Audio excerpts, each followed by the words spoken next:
Salut les gars et bienvenue aujourd'hui sur le podcast sur la déficience visuelle. Je m'appelle Zuber et aujourd'hui c'est la Zcast. Venez découvrir la déficience visuelle. Je vous embarque dans mes baskets et je vous invite à me laisser une petite place entre vos deux oreilles. Alors c'est parti. Aujourd'hui on va parler de iOS, pas forcément versus Android, mais la similitude, ou alors la différence. On va parler des lecteurs d'écran. Sur iOS, c'est VoiceOver, sur Android, c'est TalkBack, mais Samsung est arrivé avec Voice Assistant. Certes, ils ont annoncé en 2020 qu'ils allaient arrêter, et peut-être, on verra. Alors, pour cela, je suis toujours accompagné de mes deux comparses, Alexandre et Christophe, ou Christophe et Alexandre, car les deux ont forcément utilisé l'un et l'autre et l'utilisent au quotidien. Alors, c'est parti, les gars, on va commencer par déjà présenter VoiceOver sur iOS. iOS, ça veut dire sur les Mac, les iPhones, les iPads et même les Apple Watch. Dis-moi Christophe, t'es d'accord avec moi ou pas? Salut Zuber, salut Alexandre. Oui, tout à fait. En fait, tous les appareils Apple, que ce soit iPhone, iPad, Apple Watch, Apple TV et Mac, ils ont nativement un lecteur d'écran qui est intégré à leur matériel qui s'appelle VoiceOver. On peut le déclencher via les réglages, ensuite accessibilité et puis VoiceOver. Et en fait, ce lecteur d'écran nous permet de pouvoir naviguer sur l'iPhone via des gestes. Donc il y a des gestes avec un doigt, deux doigts, trois doigts, quatre doigts. Il y a des touches, il y a des touchés aussi, un toucher en simple tape, double tape, voilà. Et il y a des combinaisons comme ça de tapotement et de toucher en fait, et qui nous donnent des fonctionnalités ou qui nous permettent de naviguer dans le lecteur dans le smartphone. Donc voilà, et via ce lecteur d'écran, nous avons bien sûr une synthèse vocale. Voilà, on a la possibilité d'avoir plusieurs voix. Donc la plupart du temps, les gens utilisent les voix de Siri. Quand vous dites dis Siri, vous avez une voix qui vous répond. Donc celle-là peut nous aider au quotidien. Voilà. Après, voilà, je peux. D'accord. Et toi, Alex, alors dis-moi qu'est-ce que tu peux nous dire sur TalkBack ou alors Voice Assistant sur Samsung? Alors moi, c'est vrai que moi j'ai la Samsung, donc j'ai utilisé. Ce qui est mis en avant, c'est Voice Assistant, et on a aussi accès à TalkBack, mais les deux sont assez similaires. Il y a un truc, c'est que moi j'ai d'abord découvert les lecteurs d'écran sur mon mobile, puisque je n'ai pas de déficience visuelle, donc je vois aussi l'écran en même temps. J'ai aussi appris à être plus patient pour laisser le lecteur d'écran se faire et faire la lecture. Ça, c'est aussi un switch. Je sais pas ce que... C'est parti, allez, tu peux reposer ta question. Donc, oui, je disais, est-ce que à un moment, justement, par exemple, Christophe, toi, où tu as eu un moment où tu as eu besoin de passer aux outils de lecteur d'écran, combien de temps tu as eu? Est-ce que tu as eu un long moment avant de réussir à prendre en compte la latence du fait de laisser l'écran, laisser le lecteur d'écran te parler, laisser le lecteur d'écran lire pour toi? Non.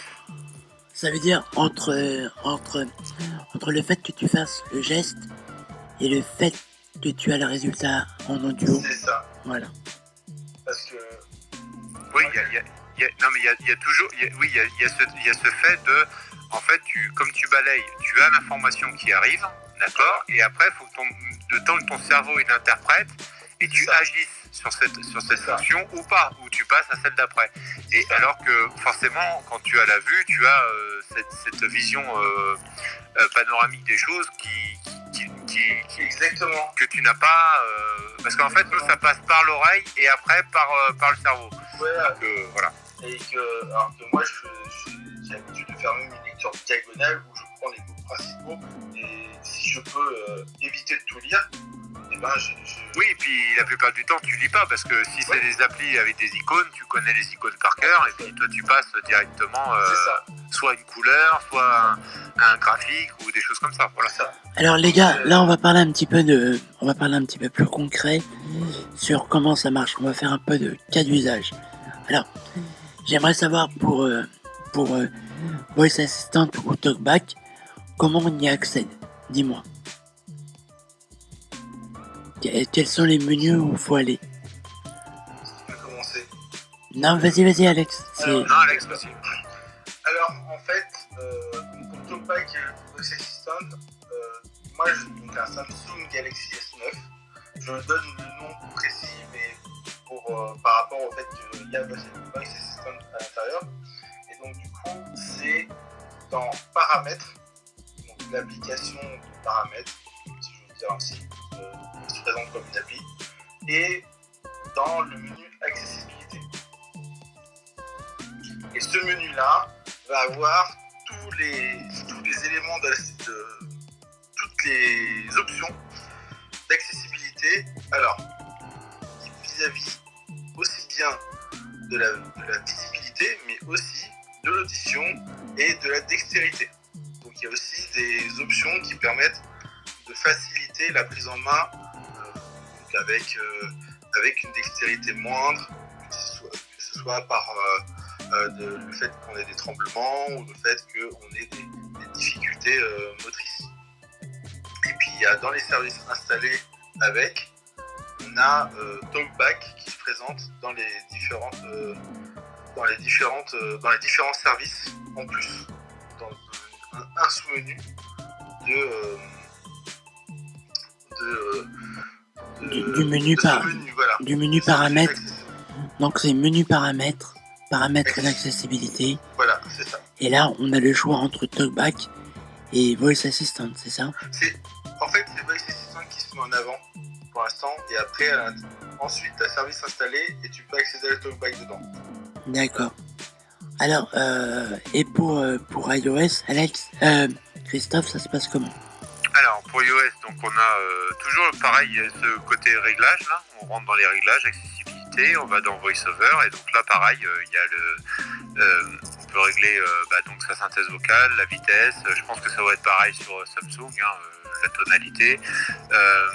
Et puis, pareil, il y a des choses pour les malvoyants, pour on peut changer les couleurs, on peut avoir une loupe. Après, il y a les problèmes, ceux qui ont des problèmes de toucher avec les doigts. Donc, il y a aussi des choses qui sont plus simples à utiliser, d'accessibilité. Et sinon, il y a aussi, mais je pense que ça va être pareil sur Samsung. C'est-à-dire qu'au moment où on démarre son iPhone, la première fois, alors si on a un vieil iPhone en dessous jusqu'au 8, jusqu'à l'iPhone 8, on a le bouton Home, on clique 3 fois sur le bouton Home et ça lance automatiquement le VoiceOver. Alors sans les réglages, parce qu'après si on veut, c'est le VoiceOver basique. Après il faut aller dans les réglages pour un peu le configurer un peu comme on a envie. Et sur les nouveaux téléphones, c'est sur le bouton marche arrêt, on clique 3 fois sur le bouton marche arrêt, ça lance automatiquement VoiceOver. Voilà. D'accord. Et dis-moi Alex, parce que ce que je sais moi par rapport à Android, c'est en appuyant 5 fois sur le touche démarrer, ou alors c'est démarrer et volume plus en même temps. Ça te permet de lancer et ça te permet de lancer le TalkBack ou le Voice Assistant. Donc tu me confirmes ça? Alors je crois que c'est en maintenant. Alors c'est vrai que j'ai eu l'option. J'ai vu l'option et je peux pas te confirmer ça. Parce que... Non, mais de toute façon, ça on peut le trouver sur internet. C'est pas des choses. y a une option similaire. Alors, Oui, il y a une option similaire. Je pense qu'ils ont fait parce que bon, on va sûrement en parler après. C'est par rapport à la comparaison de VoiceOver et puis de Talkback. Et en fait, il y a beaucoup de choses qui ont été faites. Ils commencent à s'inspirer de VoiceOver en fait. Voilà. Les gestes et tout ça. Ça se voit parce que. Alors, on va parler un peu des gestes alors. Donc, ok, on a activé ce lecteur d'écran. Maintenant, qu'est-ce qu'on peut faire? Est-ce que au démarrage, je sais que avec VoiceOver, on a un petit tuto qui va nous permettre d'avoir une petite prise en main avec Talkback. Est-ce qu'on a un petit tuto au démarrage? Avec Talkback, il y a un tuto, il y a aussi un tuto assistant. Donc, en fait, dans le menu, une fois que l'on est passé dans paramètres accessibilité, quand tu actives tout de suite ton lecteur d'écran, il y a un menu didacticiel qui est juste en dessous du bouton d'activation. Et à l'intérieur, effectivement, tu peux suivre la didacticiel pour la prise en main de Talkback, et aussi de Voice Assistant. Dans Talkback, en fait, c'est le didacticiel s'ouvre automatiquement. Donc du coup, tu dois faire le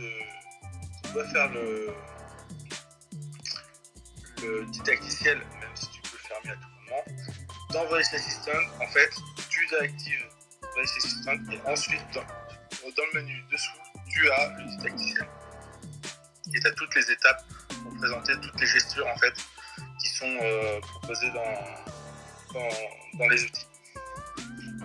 D'accord. Donc, t'as le premier geste, c'est swiper, c'est balayer de droite à gauche pour se déplacer d'un menu à un autre ou alors d'une icône à une autre.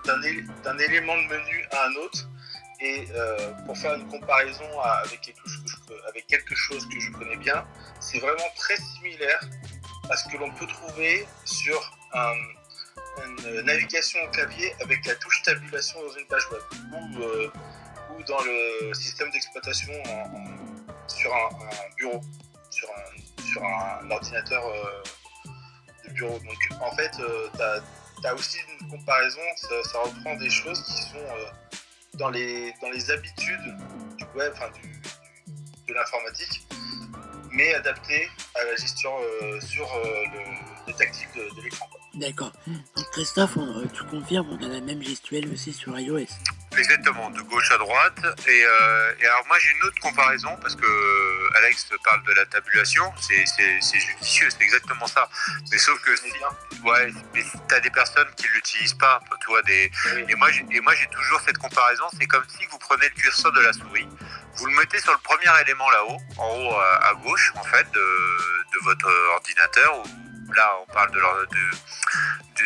l'iPhone. En fait, vous le mettez en haut à gauche sur la première application et vous cliquez 2 fois. Donc là, vous rentrez dedans. Et en fait, si vous voulez,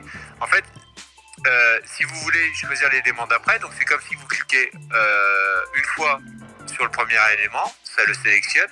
Mais si c'est pas celui-là, vous y cliquez sur le deuxième. Et si c'est pas celui-là, vous cliquez sur le troisième. Exactement. Et si c'est là, vous cliquez sur le quatrième. Et quand vous voulez le valider, vous cliquez 2 fois. Et vous pouvez vous imaginer la lenteur que c'est pour nous. C'est-à-dire que si nous ne connaissons pas nos applications par cœur, si nous ne connaissons pas l'environnement du téléphone, c'est-à-dire qu'est-ce qui se trouve au milieu, à droite de l'écran, voilà, tout en bas. Et en fait, et c'est pour ça que moi j'ai toujours un truc très simple que je dis quand on évolue sur iPhone, ou que ça soit sur Android, voilà, je fais pas de généralité. En fait, il faut classer alors, par exemple, on a plusieurs applis, par exemple de chez Apple. Moi, je les classe dans un dossier qui s'appelle Apple. Ensuite, j'ai la banque. Donc, je crée un dossier banque et je mets toutes mes applications banque dans le même dossier. Et je mets tout par ordre alphabétique. Voilà, par exemple, je suis chez Boursorama, Crédit Mutuel, Société Générale. Enfin, voilà. En fait, je mets tout par ordre alphabétique. Comme ça, je sais où sont les trucs. Et j'ai pas besoin de chercher. Voilà. Et c'est surtout qu'au fur et à mesure des mois et des années, on se retrouve avec une page. Donc ça va, on arrive à la gérer. Après une deuxième page, une troisième page, une quatrième page. Donc il faut connaître son environnement par cœur, que ce soit les menus, les applications, et ça passe vraiment par une adaptation, une formation et avoir envie de découvrir les choses. Voilà. D'accord. Ouais, ça je m'en suis bien rendu compte avec une organisation de dossier que j'ai là. La prise en main aussi était assez compliquée et effectivement le fait de connaître son environnement, ça aide beaucoup. Je le ressens. On passe à la suite. Pour valider par exemple une application, comment ça se passe sur TalkBack, Alex? Pour entrer. Pour entrer, Ouais. donc du coup c'est un double tapotement dans l'application. Oui, comme sur l'iPhone, quoi. C'est exactement Comme sur pareil. En fait, finalement, c'est devenu vraiment similaire. On évoquait avant que c'était. Non, avant c'était pas tout, Ouais. le double tap, je crois qu'il y a toujours été, mais il y avait des différences, mais je crois que là, plus le temps passe, plus les similitudes se. Il y avait aussi, en fait, il y a aussi la possibilité de maintenir. C'est pour ça. Ah oui, c'est ça, il fallait appuyer et laisser son doigt longtemps dessus, c'est ça. Voilà, il y a aussi ça sur iPhone, mais pour avoir un déroulé, en fait, il faut avoir des types de téléphone où il y a l'assist touch, oh la vache, là ça c'est dur à dire. Et en fait, quand on laisse son doigt, ça évite que quand par exemple tu es dans l'application mail, enfin tu rentres pas dans l'application, tu es sur mail, tu as ton doigt sur mail, tu le laisses appuyer longtemps dessus et là tu peux faire nouveau mail. Ça t'évite de rentrer dedans et après de chercher nouveau mail. En fait, ça, c'est un raccourci. En fait, voilà, c'est un clic droit de la souris, on va dire. Voilà, c'est comme si c'était le clic droit de la souris. Voilà. D'accord. Ouais. Et mais moi là il y a un problème, c'est même pas un problème, c'est une question sur l'écriture. Est-ce que Alex, tu as testé l'écriture avec Voice Assistant ou TalkBack? J'ai essayé de tester et là, du coup, j'étais assez perdu. D'accord. Ouais, vraiment, Pourquoi? Le besoin de formation, hein, encore une fois, ça se fait ressentir. Raconte-nous. L'ouverture en fait, du clavier, en fait, c'est l'ouverture même du clavier même dans le didacticiel, l'ouverture du clavier que j'ai pas réussi à faire. D'accord. Donc t'as pas réussi à ouvrir au clavier. C'est-à-dire que si tu as un champ de texte, tu es dans un champ de texte, tu cliques sur le champ de texte, donc là normalement tu peux écrire, et le clavier, et normalement le clavier s'affiche automatiquement. Non, parce qu'en fait c'était dans le didacticiel, donc c'était pas Ah oui, d'accord. directement. Mais normalement il devait y avoir le champ de texte le clavier qui s'active. D'accord. Ça doit être spécifique, soit spécifique au didacticiel, parce que bon, j'ai essayé d'utiliser en dehors, soit c'est spécifique au didacticiel, soit en fait, effectivement, j'ai pas trouvé la gestuelle qui permet de. D'accord. J'ai pas bien Alors, compris la gestuelle qui permet de. alors, moi je l'explique un peu. Je l'explique un petit peu sur Android.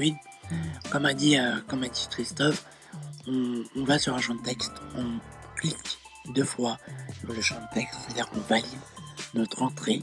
À partir de là, un clavier s'affiche et sur le clavier, on peut d'abord cliquer n'importe où sur le clavier pour pouvoir sélectionner une lettre et ensuite swiper à droite ou à gauche. Quand je dis swiper, c'est balayer d'une lettre à une autre pour pouvoir la taper. Pour pouvoir la taper, il faut la valider 2 fois. Il y a différents types de saisie. Il y a ce modèle-là, comme je vous ai expliqué. C'est-à-dire que vous mettez votre curseur sur une lettre et vous cherchez la lettre suivante. Dès que vous l'avez trouvée, vous tapez 2 fois sur votre écran, n'importe où sur l'écran. Vous pouvez avoir une main, un doigt, un pouce sur le clavier et l'autre main avec l'autre pouce qui peut être au-dessus de l'écran pour pouvoir valider. C'est vraiment une véritable dextérité parce que les double tapes, il faut aussi pouvoir gérer cette rapidité ou cette lenteur. Donc ça c'est la première type de saisie. Sur iOS, on a bien ce type de saisie, Christophe. Oui, on a la saisie standard, on appelle ça la saisie standard. Alors quand on balaye, comme tu dis, de gauche à droite ou de droite à gauche, donc A, Z, E, R, et on fait un double tap, ça c'est la saisie standard. Après on a la saisie, il y a une autre saisie qui s'appelle... semi-tactile ou tactile. Ouais, je sais plus comment ça s'appelle, direct. Il y en a une, c'est direct, en fait c'est comme les voyants, c'est-à-dire que dès qu'on met le doigt sur une touche, ça la fait la dactylographie directe, voilà, je crois que c'est ça. ça, on met le doigt sur une touche, ça fait la lettre, comme pour les voyants. Et après, on a la dactylographie normale, je crois que c'est ça.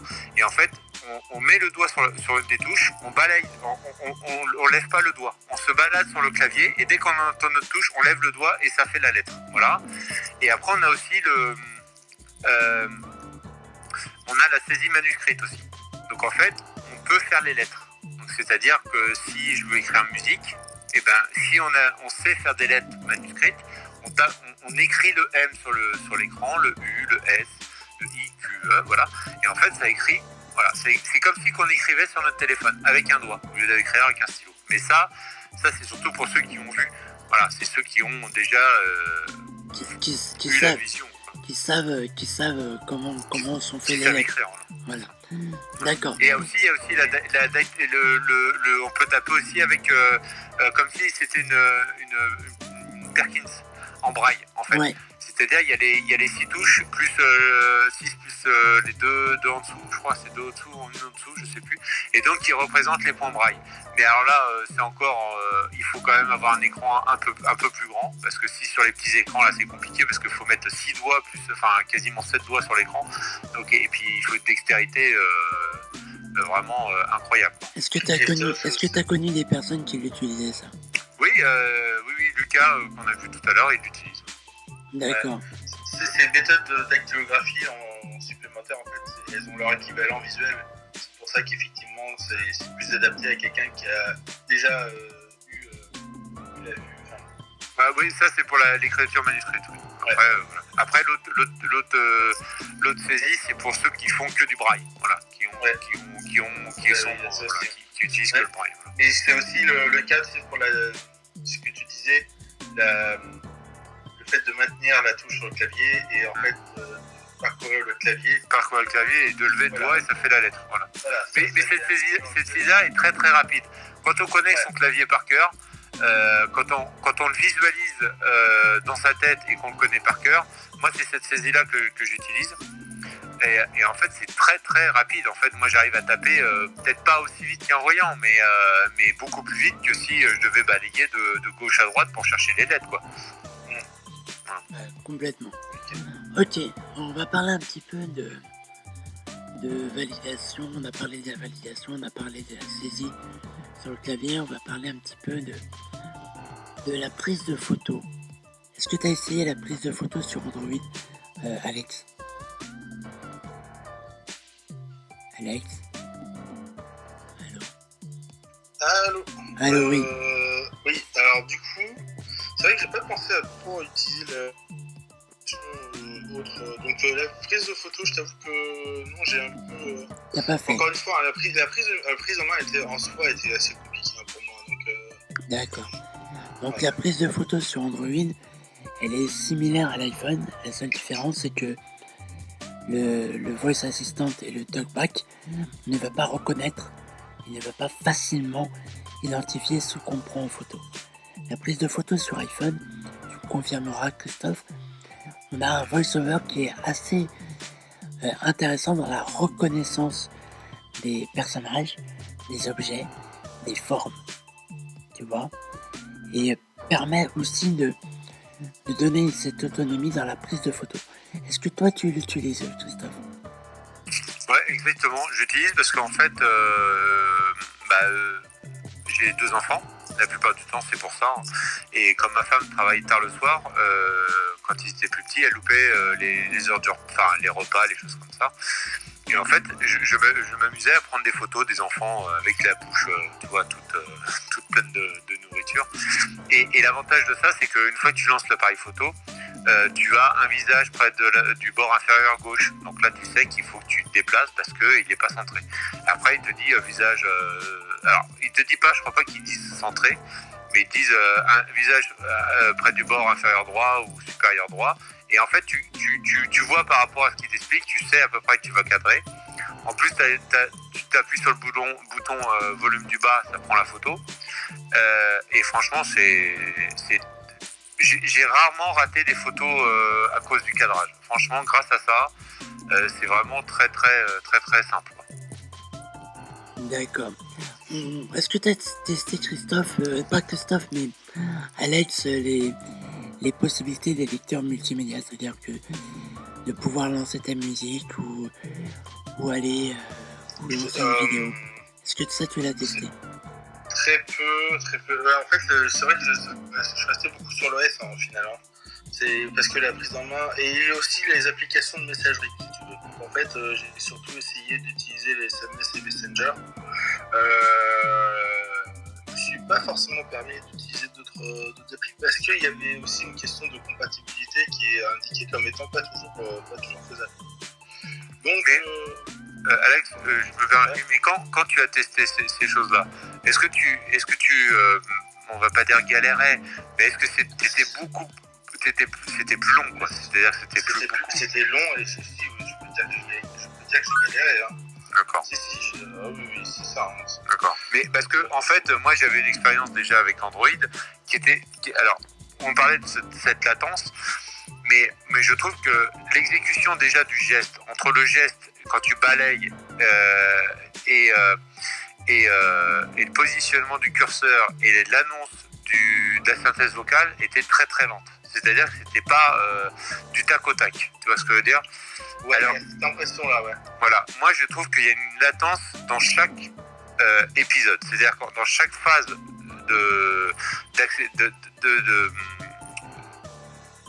pour aller vers le but qu'on cherche, eh ben, il y a une latence à chaque étape. Alors que sur l'iPhone, j'en ai pas.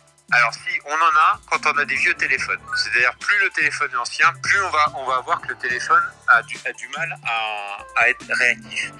Mais dès qu'on a des téléphones performants, ça va à une vitesse, mais alors phénoménale, quoi. Ah ouais, donc parce que moi j'arrive à me déplacer aussi vite qu'un voyant, quoi. Ah oui, d'accord. Mais effectivement, j'ai pas du tout eu cette impression-là. Voilà. J'ai vraiment pas du tout eu cette impression-là. Et j'ai même noté, tu vois, il y a aussi d'autres choses. J'ai parlé des applications de messages, justement, par Messenger, j'ai essayé d'utiliser. Donc du coup, je crois que j'avais essayé une première fois d'utiliser effectivement le message. Alors, les amis, on va faire une pause 2 secondes.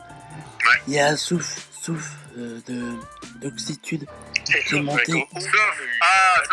Franchement, je t'ai pingé parce qu'on voulait de l'aide pour Android.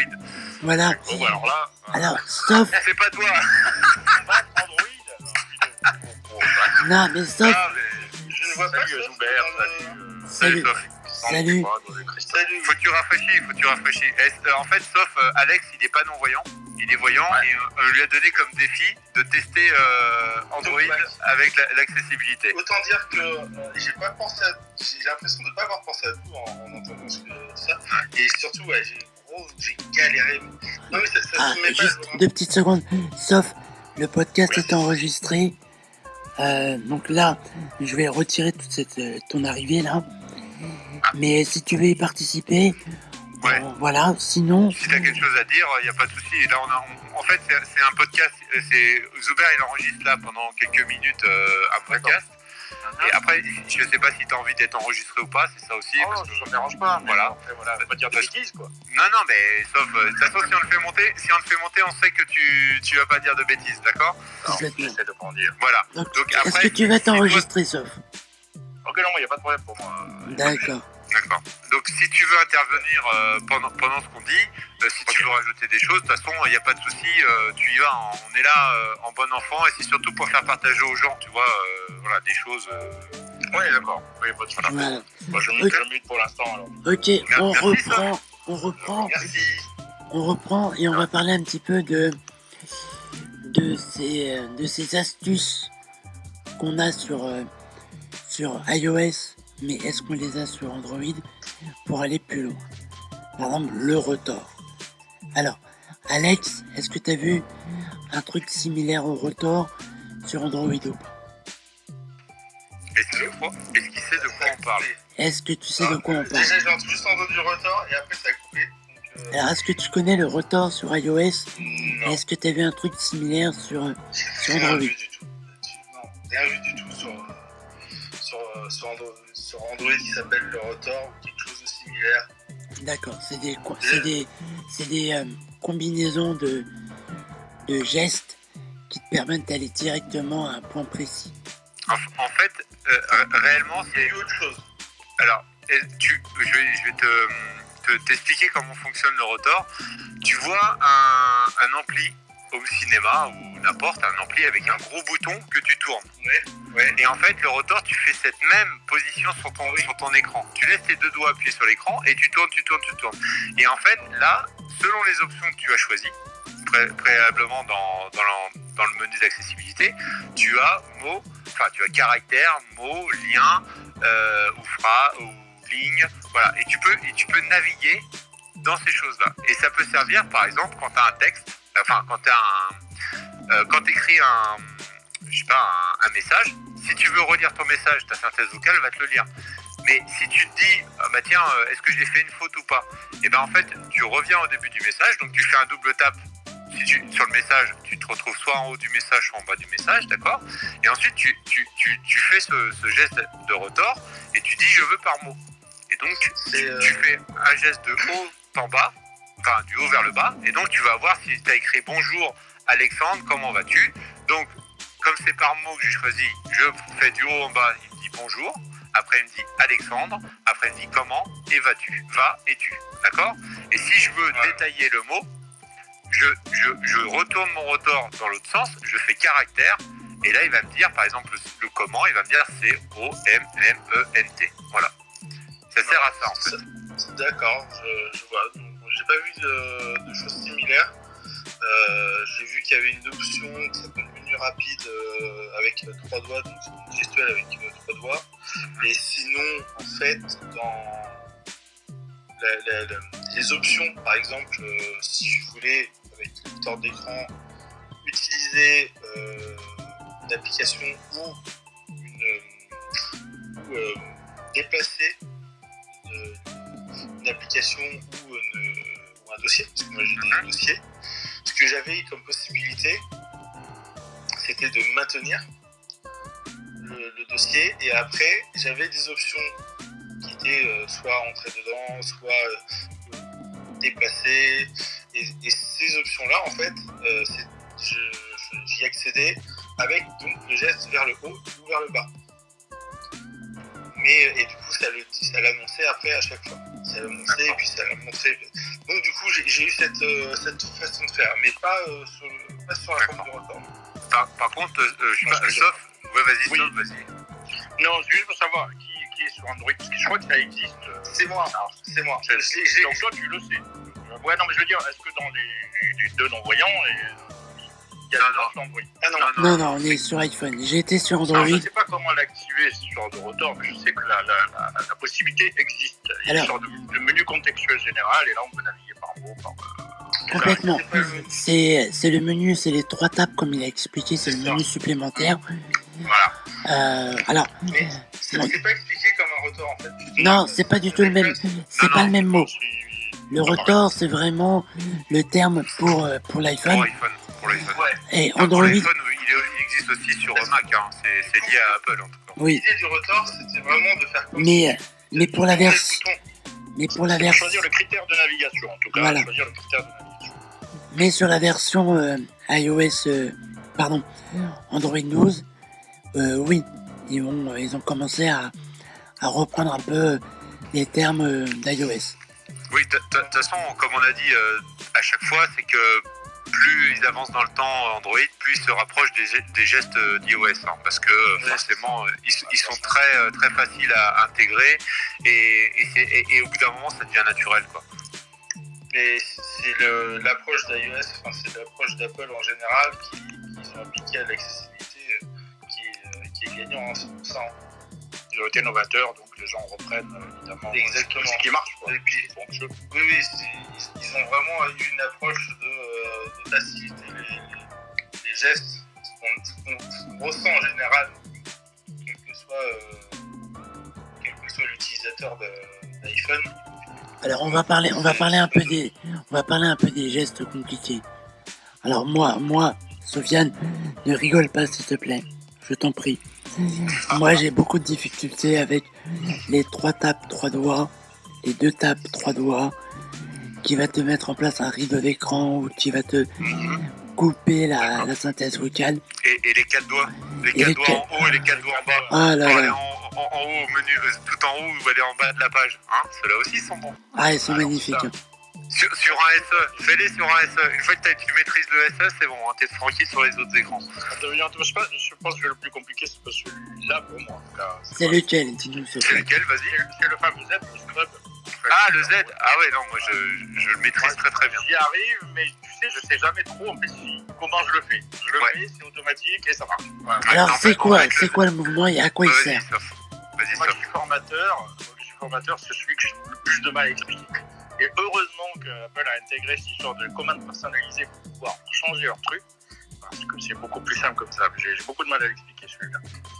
D'accord. Bah, le Z, c'est-à-dire que quand tu rentres dans un menu, après tu rentres dans un sous-menu, et en fait, quand tu fais ton Z, tu reviens à l'étape d'avant.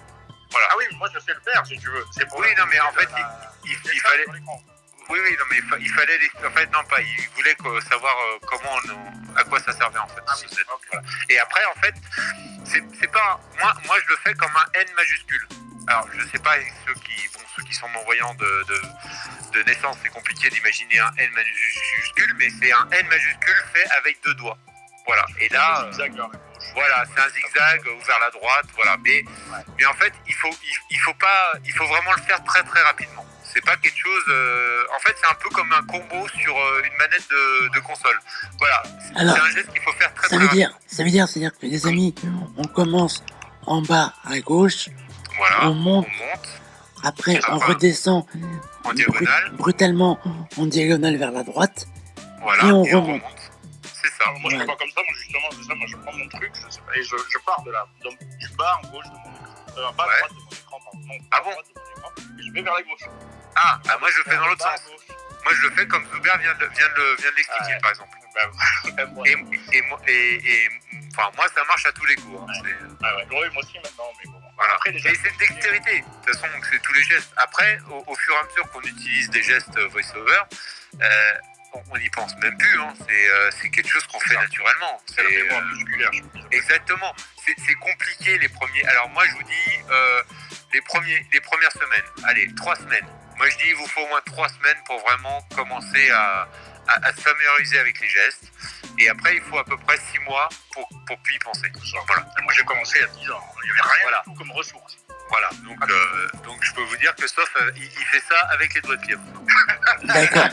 Dis-moi, Alex, Pour le, C'est pour ça que moi je suis personnalisées, vas-y, Sofiane, dis-nous. non, je disais les commandes personnalisées, tu les as essayées, je veux dire, tu voulais peut-être embrayer là-dessus en parlant des gestes compliqués, peut-être. Ouais, mais je voulais voir un petit peu sur Android si Alex D'accord. avait déjà vu ces gestes et s'il avait vu dans le didacticiel les différents gestes qu'il y avait. Est-ce que tu les as vus, Alexandre? Il y a plusieurs gestes qui sont présentés. Mais alors du coup, je l'ai vu au début et je vais pas te la ressortir facilement En tout cas, par contre. Mais j'ai pris quelques jours, quelques heures si j'ose dire, sur quelques jours, voire une semaine, pour prendre du temps quand même de travailler dessus. Et j'ai l'impression effectivement de ne pas avoir fait assez quand même, et du coup ça m'étonne pas. Non, mais c'est pas grave parce qu'il y a Moi, beaucoup. pour revenir sur les gestes compliqués Android, pour avoir Ils sont essayé ce que dans le didacticiel. Ouais, vas-y, Sof. Pardon. Ce que j'ai trouvé le plus compliqué, moi, sur Android, quand j'ai essayé, c'est les gestes qu'ils appellent les doubles motions. Enfin, les gestes, il y a des sortes de L, en fait, où on fait un mouvement vers le haut, puis vers la droite, vers le bas, vers la gauche. Il y en a 3 ou 4 comme ça. C'est ce que j'ai trouvé le plus perturbant, personnellement, sur Android. Alors, je sais pas Oui, s'ils c'est ça. existent encore. Bah, je crois que c'est sur les anciennes versions. Maintenant, je crois qu'ils les ont tirés, hein, ces gestes-là. Parce que même moi, en essayant, c'était impossible de... on comprenait pas. En fait, Et pour je ça, en comprenais rappeler, la logique. Ouais, c'est ça. rentrait pas. C'est ça. En fait, il n'y avait rien de logique. Il n'y avait pas de logique. Ça, je l'ai pas vu. Alors, j'ai appris un truc là sur... on m'a envoyé une vidéo que j'ai pas encore regardée, mais c'était un peu tard dans la nuit, mais j'ai appris ça hier soir. La sélection automatique, la sélection des zones. Et il y a des possibilités aussi avec les mouvements de tête ou les mouvements de yeux. ou les mouvements de main, comme on avait sur le Pixel 4 avec le radar Soli qui permettait par un balayement de la main au-dessus de notre téléphone, nous permettait de passer à la musique suivante ou de revenir à la musique précédente. On a cela qui est arrivé sur l'Apple Watch avec la nouvelle mise à jour de WatchOS, ou avec simplement un mouvement de notre doigt avec la montre sur notre poignet, on peut commander notre Apple Watch. Et j'ai appris que cela existait depuis un petit moment sur nos iPhones et nos iPads. Est-ce que Sofiane, tu connaissais ça? Non, pas du tout. Alors, tu parles de la sélection de texte, les mouvements de main, mais il faut activer quoi l'accès c'est la sélection automatique. Oui, mais ça, c'est pas pour les personnes qui ont des problèmes, justement, pas de main ou des choses comme ça, moteur, voilà, c'est ça. Parce que nous, je vois pas à quel moment ça va. Alors, ça va nous aider à. Alors, peut-être pour passer des morceaux de musique, hein, tu vois, oui, comme tu dis, t'as le téléphone en face, alors tu le déverrouilles, il se déverrouille, et puis tu fais un geste de main, peut-être que c'est intéressant. Mais en soi, je vois pas à quel moment ces gestes-là pour nous vont nous faire gagner du temps. Je pense pas. Hein. Je pense que la solution et puis on parle du tactile, tout ça, là, machin, mais on a Siri aussi. Hein. Ce qu'il faut dire, c'est qu'on a Siri. Alors, beaucoup de personnes n'utilisent pas parce qu'ils disent qu'il n'est pas assez évolué. Mais pour faire les tâches, j'envoie un message. Et puis en plus, l'avantage, c'est qu'il exécute beaucoup de tâches. C'est-à-dire que quand tu fais un message, c'est pas linéaire. Tu peux dire salut, virgule, qu'est-ce que tu fais aujourd'hui, point d'interrogation, et fait point d'interrogation. Et en fait, moi j'utilise ça en permanence. Et pareil, quand je veux appeler ma femme, je laisse mon doigt appuyé sur le bouton marche arrêt, ça déclenche Siri, et je lui dis appelle ma femme. Voilà, tu vois. Et pareil, on met la radio, on met, je sais pas quel temps il fera demain, ou voilà, il y a beaucoup de fonctionnalités qu'on peut utiliser. On en découvre tous les jours. Voilà, c'est ça. Tous les jours, et grâce aux gens que je forme, parce que évidemment, c'est eux qui utilisent plus Siri que moi. Voilà, c'est eux qui te donnent des pistes, voilà. C'est ça. Et pareil, pour le calendrier, tu dis... Tu dis programme un rendez-vous pour demain 14h, machin, rendez-vous orthodontiste, hop, il te le fait et c'est fait, quoi. Voilà, t'as pas de. Et t'as pas besoin d'aller dans le menu calendrier, d'aller chercher le truc. Il faut utiliser tout le panel que nous propose l'accessibilité d'Apple pour pouvoir nous simplifier la vie au quotidien. Et souvent, pardon. Non, vas-y. Comme je dis souvent aux gens aussi, c'est bien Siri, ça aide vachement, mais il faut savoir utiliser les deux. Il faut savoir utiliser les deux quand il n'y a pas de réseau, quand Siri ne marche pas, il faut savoir faire les deux. C'est ça. Et c'est pour ça qu'il faut un réseau vraiment. Moi, je dis quand tu veux de l'accessibilité, prends un forfait où tu es sûr dans ta région qui va fonctionner un peu partout. Voilà. Moi, je ne veux pas faire la pub pour Orange, mais moi, j'habite en région parisienne. J'ai testé tous les autres forfaits. Le seul qui marche correctement, c'est Orange, et même si je paye plus cher, c'est pas grave. Je reste chez Orange et ça marche partout. J'ai pas à me dire est-ce que mon Siri va marcher, va pas marcher, voilà. Parce que quand tu te retrouves dans une situation un peu bizarre, t'as besoin d'aller vite. Et si t'es obligé de rentrer dans ton téléphone, machin, non, c'est du stress en moins, j'appelle ça. Et comme Zoubert parlait de la sélection tout à l'heure, ça aussi, ça a été bien amélioré sur iOS depuis la 4. Depuis la 13, je crois que c'est depuis la 13, où avant il fallait écarter les doigts pour sélectionner du texte, notamment dans un mail, dans un navigateur. Et ils ont fait un système justement qui passe par le rotor maintenant et qui permet de sélectionner beaucoup plus facilement. Je ne sais pas si sur Android on a la même chose, du coup c'est amélioré, sélectionner du texte pour le copier-coller quelque part. Et puis on a aussi les 3 doigts 4 fois qui nous copient le texte, c'est-à-dire que quand le texte est énoncé avec la synthèse vocale, on fait 4 fois, je crois que c'est 4 fois 3 doigts, je crois, enfin je le fais naturellement, donc je sais même plus, et en fait il copie ce que vient de dire la synthèse vocale, donc c'est un temps mais de fou de gagner, quoi, pour recopier quelque chose. Voilà, c'est ça, quoi. Exactement, tout à fait, ouais. Non. D'accord. Mais, voilà. Après, Zoubert, on peut rentrer dans le truc où Apple n'est pas parfait non plus. Mais par rapport à la solution Tollback, Je pense qu'on est largement au-dessus. Bah, disons qu'ils ont commencé d'abord. Voilà. C'est tout. C'est vrai que là, comme tu disais tout à l'heure, la lenteur s'est beaucoup améliorée depuis les nouveaux téléphones sous Android. Donc ça, c'est plus vraiment un argument. Voilà. Ouais, mais la lenteur, c'était obligé d'acheter aussi quand même des téléphones assez récents, c'est ça. Donc tu rentres toujours dans on peut plus comparer entre un iPhone et un parce que tu peux pas dire oui, je vais prendre un téléphone à 200 €. Non, tu es obligé de prendre un téléphone haut de gamme. Donc voilà, c'est ça. Sauf peut-être avec le lecteur d'écran qui est un petit peu obscur, le fameux Commentary, qui apparemment est plus rapide que TalkBack. Lequel Commentary. Commentary sur Android. Ouais. C'est un lecteur d'écran fabriqué par une société chinoise qui s'appelle Jisho. Ah, mais ce truc-là, il est sur les Xiaomi, je crois. D'origine. Peut-être. Mais il ça fait quelque chose. Plus rapide. Si. À tester, sincèrement. Ouais, Alex, à tester, hein. Oui, à tester. Non, mais Voilà. t'inquiète pas, Alex, je viens avec toi sur Android. Je vais essayer. Après, moi, je dis, si Android est aussi performant qu'iPhone, moi, je suis pas marié avec iPhone, hein, enfin avec Apple, hein, voilà. Mais si de l'autre côté, on a un équivalent aussi rapide, aussi performant pour moins cher, on ira. Mais voilà, pour l'instant. Et puis, après, il y a aussi l'environnement Apple. T'as un Mac, t'as un iPad, t'as une Apple TV, t'as une Apple Watch. L'écosystème, une fois que tu es là-dedans, c'est compliqué de repartir au départ. Voilà, c'est exactement la conversation, le débat qu'on a eu déjà sur les OS la dernière fois. Exactement. Mais on va pas revenir dessus, monsieur Alex. Qu'est-ce qui vous ferait changer donc, pour Android? Qu'est-ce qui vous ferait changer? Moi, j'ai déjà mon idée. Si je devais changer, qu'est-ce qui vous ferait envisager de changer de téléphone? Vraiment, à part la lenteur, ça s'améliore. Est-ce qu'il y a une fonctionnalité dont vous ne pouvez pas vous passer en fait? Moi personnellement, aucune. Moi, c'est le prix et la taille d'écran. D'accord. Tu vois. Moi, c'est la saisie braille à l'écran. Ça, exactement. Un truc que je ne pourrais pas. Ça commence à arriver sur Android en anglais. A priori, je sais pas où ça en est.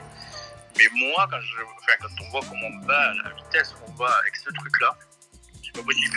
Moi, ça fait 10 ans que je fais de l'iPhone et je suis toujours aussi nul en clavier tactile. Et sauf, donc en fait, toi, tu utilises cette saisie braille, donc c'est ça représente les touches Perkins sur l'écran, c'est ça? C'est ça. Tu fais les combinaisons de braille sur l'écran. Donc t'as combien? T'as 6 touches plus une autre pour en bas, ou non, il y a plus que 6 touches, ou t'as juste 6 touches, c'est écrit en 6 points, en mode 6 points. Ouais. Je sais pas si à l'écran on connaît un petit peu le braille, je sais pas. Je le mets un petit peu, ça a été évoqué Voilà, donc. Et comment tu fais des espaces? L'espace, c'est des gestes en fait. C'est des balayages à droite pour faire un espace. D'accord. À gauche pour effacer. Mais par contre, t'es obligé d'avoir un écran assez grand. Pas forcément. Non. Je l'ai fait sur un iPhone 7, là, je suis sur un 11, mais ça marchait bien. Oui, mais sur un SE, tu le fais pas sur un SE. C'est la taille d'un iPhone 4, alors tu vois la taille, c'est tout petit. J'avoue avoir essayé, j'ai eu plus de problèmes, mais je pense que c'est plus un problème d'étalonnage en fait. Sur ou de doigts peut-être des doigts un peu gros peut-être. C'est possible. En tout cas, c'est une fonctionnalité qui est vraiment terrible. On peut écrire aussi vite que les voyants, clairement. Et on peut aussi écrire en abrégé, ce qui accélère encore plus. Oui, c'est un peu plus. Ouais. Mais ça, c'est vraiment fait pour les gens qui maîtrisent le braille. Voilà. Ah oui, non, tout à fait. On est bien d'accord. C'est un peu d'entraînement, mais une fois qu'on a compris ça, c'est vraiment. C'est ça. Et puis l'application Voice Dream, mais c'est encore un autre débat. Oui, après, c'est les applications. C'est ça. Voilà. Joubert, t'en penses quoi, du coup? Oui, t'as déjà donné ton avis, excuse-moi. Mais sauf, il y a un truc qui est tombé génial à Vivatech. Il y a une startup qui a sorti une coque pour smartphone avec les touches du clavier braille à l'arrière. Ok, oui, je crois que j'en ai entendu parler. Ça s'appelle Able. C'est Hable. D'accord. Et le truc est chouette. Voilà, il a l'air beau. Est-ce que vous utilisez les nouvelles fonctions là, de l'iPhone où on fait des tapes dans le dos de l'iPhone? Moi, H24. Désactiver le voice-over, Moi, je m'en sers pour ça ou pour revenir au menu principal. Non, mais moi, Vous l'utilisez, complètement. ça? Ah oui. Moi, j'ai la chance Ah non. d'avoir 2 iPhones. J'ai un 6S et un 8. Donc, c'est la même taille d'écran. Moi, je l'ai utilisé pour la Mais, pour la mauvaise fonction. Pour la Ouais. mauvaise fonction, j'ai voulu faire des trucs pour enregistrer des notes. ouais. Une fois, mon dictaphone se lançait à tout. Ah, c'est lancé. J'ai un peu laissé tomber. Ouais, t'as laissé tomber. Je pense que c'est utile pour d'autres choses, mais pas pour ça. Moi, pour activer ou désactiver le voice-over, parce que comme ma femme voyante, quand je lui montrais des choses sur mon téléphone, et ben en fait, j'active au lieu d'appuyer sur le bouton droit ou dire désactive voice-over, voilà, je tape comme ça et voilà. Alors, moi, je suis un peu déçu parce que j'ai que 2 tapes ou 3 tapes. Donc, j'ai 2 tapes pour VoiceOver et 3 tapes pour Clubhouse. Ah, carrément le raccourci pour Club. Ouais, alors lui, il a Il a dit casser. Ah, c'est fort. Et non, il a un autre tab où il arrive directement sur la room d'accessibilité. Allez hop, c'est parti. c'est ça. Mais, complètement. Mais, alors, j'aimerais bien qu'on fasse une autre émission sur les raccourcis. Qu'est-ce que vous en pensez? Est-ce que ça vous intéresserait? Carrément pas. Ouais. Pourquoi pas? Moi, de toute façon, c'est tellement énorme. Est-ce que vous utilisez, Que ça donne que... est-ce que vous utilisez l'application raccourci Shortcut? Moi, j'utilise les raccourcis des autres. J'en ai jamais fait moi-même. D'accord. Donc, je prends Moi, j'en ai fait un une fois et je me rappellerai jamais de ma vie comment je l'ai fait. C'est ça. C'est ça. On est d'accord que Shortcut, ça permet de faire des automatismes, en fait, carrément. Tout à fait, oui. C'est ça, Ouais. tout à fait. Exactement. Alors, ça je vais vous dire un truc pour aller dans votre sens, même dans le débat de la dernière fois. J'envie Shortcut. Et vous avez la même chose sur Android, hein? Vous l'avez sur en fait, Android, hein? Mais dans l'écosystème Android ou via des applis tierces, parce que des applis tierces qui le font, il y en a plein. Je crois que c'est dans l'écosystème, hein. Mais dans l'écosystème, moi, j'en ai pas entendu parler. Et ben, tu te renseigneras pour la prochaine fois et tu nous diras ça. Alors, on va s'arrêter là.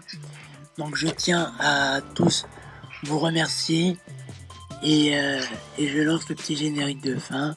Merci à toi. Voilà. Merci à toi, Noubert. De Merci rien. à tous.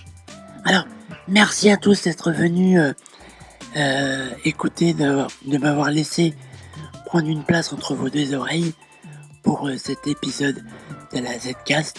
Je vous invite à le partager, à le liker, à le commenter. Vous allez très bientôt le retrouver sur toutes les plateformes de balado-diffusion, même sur YouTube. Alors, je vous invite à me suivre, à nous suivre et à revenir pour la prochaine fois. Allez, à très bientôt. Salut tout le monde, bye.